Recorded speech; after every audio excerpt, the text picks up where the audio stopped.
Bonjour, donc aujourd'hui le but c'est de travailler avec PHP MyAdmin, en fait Warm Server 64 ici, donc je vais le lancer. En fait on va travailler avec le début des bases de données, la gestion de bases de données.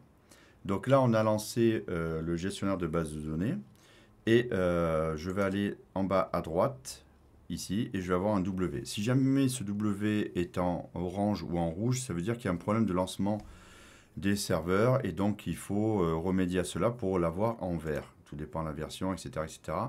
Donc là, on l'a en vert, tout va bien. On passe sur PHP MyAdmin ici, on clique. On est en route, ça veut dire en super utilisateur, on laisse comme ça. S'il n'y a rien de marqué, vous marquez route. D'accord. S'il y a autre chose de marqué, vous marquez route. Et il n'y a pas de mot de passe normalement. C'est natif comme ça. Ok, lorsqu'on installe. Ici, vous avez en fait l'environnement général sur lequel vous allez travailler. Donc, c'est un peu perturbant au départ.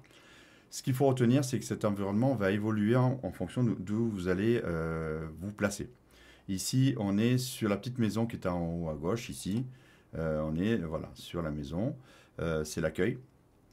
Et on a toutes les bases qui sont ici. Alors, vous n'avez pas forcément comme moi, parce que moi, je fais plein de TP, etc.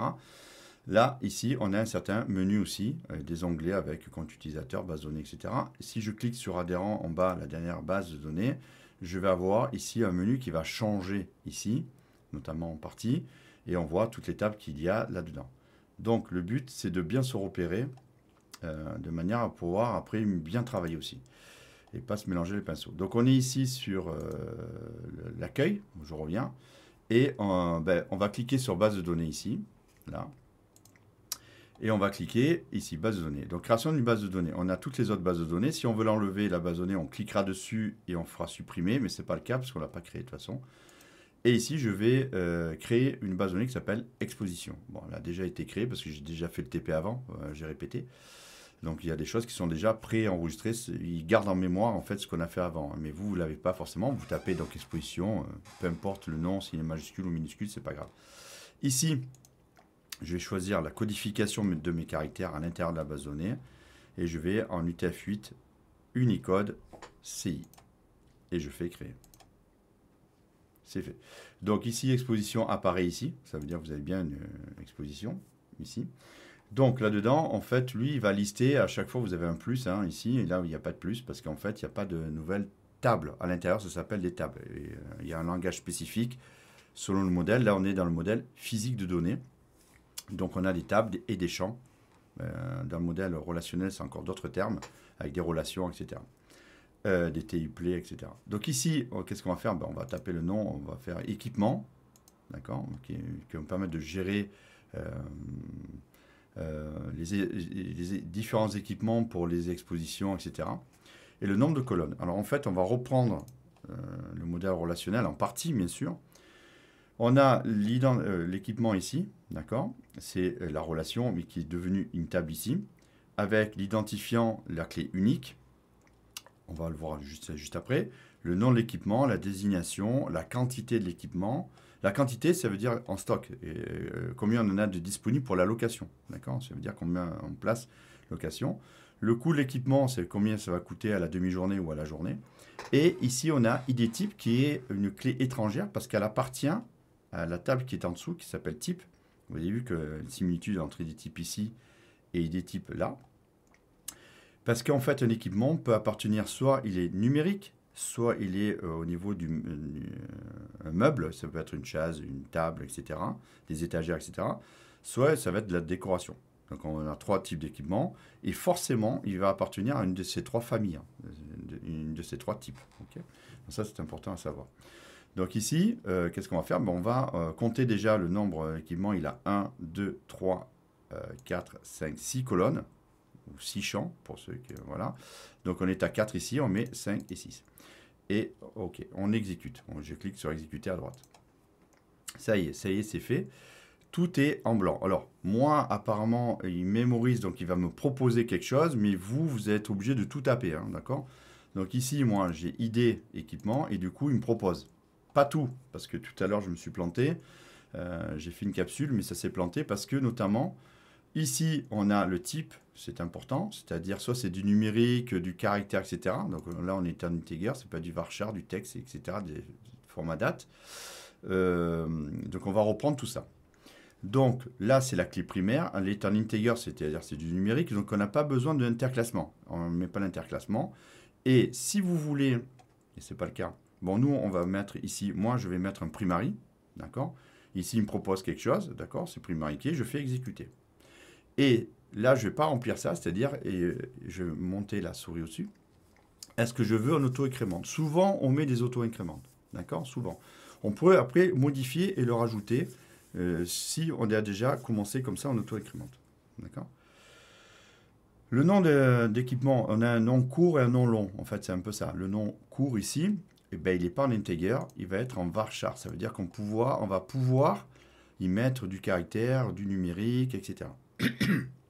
Et du coup, il faut choisir son interclassement. Comme pour la base de données. Pardon, excusez-moi.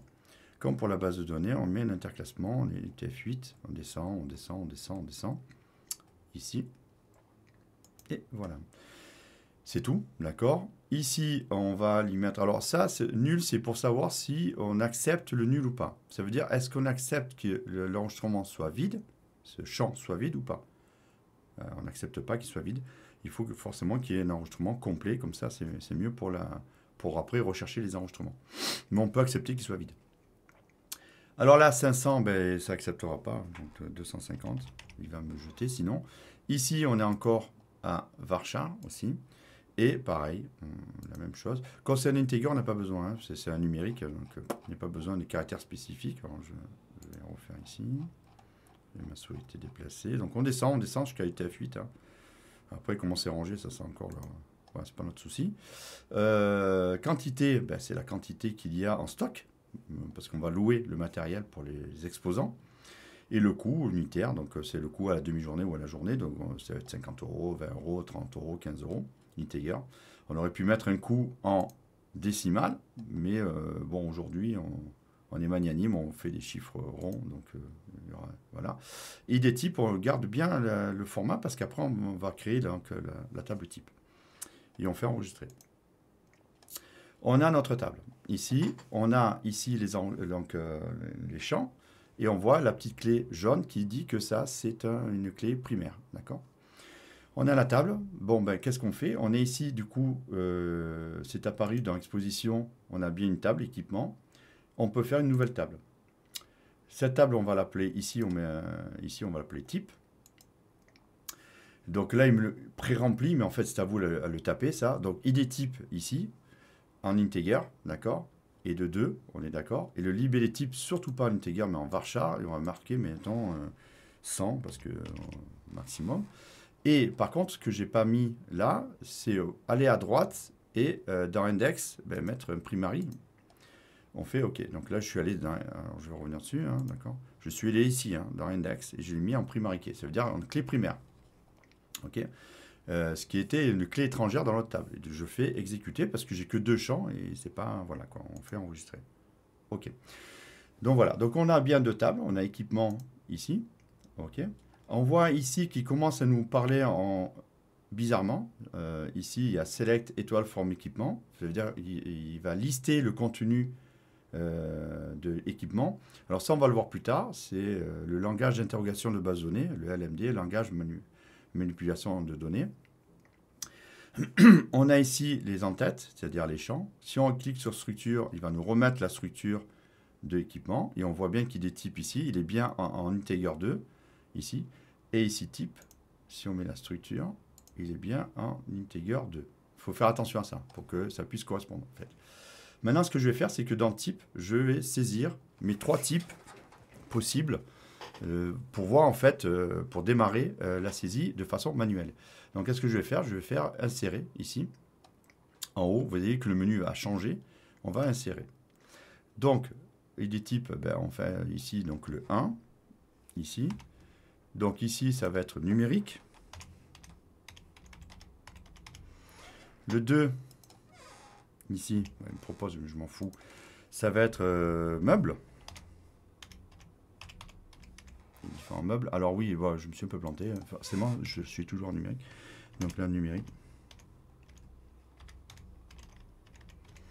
Désolé des erreurs. Et meubles. D'accord. Ou mobilier, peut-être. Le mobilier, d'accord. Le numérique, le mobilier. Donc ici, qu'est-ce que ça a fait? J'ai exécuté. Il m'a fait, lui, derrière, toujours des requêtes SQL, c'est-à-dire insert into. Alors ça va apprendre plus tard. Plus tard, pour l'instant, on regarde simplement. Et dans quoi? Dans type, donc c'est la table. On remet, en fait, les deux champs de la table, les valeurs qui correspondent au champ de la table. On a 1, c'est numérique, et 2, c'est mobilier. D'accord? Les deux champs. Si maintenant, type, je clique dessus, ça, c'est à apprendre plus tard, hein, d'accord? Ah ben donc, j'ai bien ici 2 enregistrements, un numérique et 2 mobiliers. D'accord? Il me faut la décoration. Donc, il faut que je rajoute encore. Je fais insérer. Je fais 3. 3. Tabulation. Et je fais décoration. Voilà, décoration. Et je fais exécuter en bas de décoration. Je fais à droite ici, exécuter. Pareil, il m'a dit insert into. Donc, insérer dans, c'est de l'anglais, hein, type. On met les champs qui vont être intéressés, qui vont être concernés, et les valeurs qui correspondent au champ. 3 et décoration, le 3 va rentrer dans ID type et décoration va rentrer dans label type. Voilà. Ici, je fais type encore. Et voilà, j'ai mes 3 enregistrements ici. Bon, je peux les supprimer, je peux les éditer. Ça veut dire que si je les édite, je peux les modifier, etc. Ici. Voilà, donc aujourd'hui, qu'est-ce qu'on a vu? On a vu la création d'une base de données, exposition. Et on a vu la création de 2 tables, donc équipement et type. Et on a vu en plus la saisie d'un type des enregistrements d'un type. Donc la prochaine capsule, on verra l'intégration d'un fichier CSV dans équipement, de manière à ne pas saisir manuellement tous les équipements. On va intégrer un fichier extérieur de format CSV à l'intérieur du fichier. Voilà, ben voilà, écoutez, merci d'avoir suivi cette capsule et je vous dis à la prochaine donc capsule. Au revoir.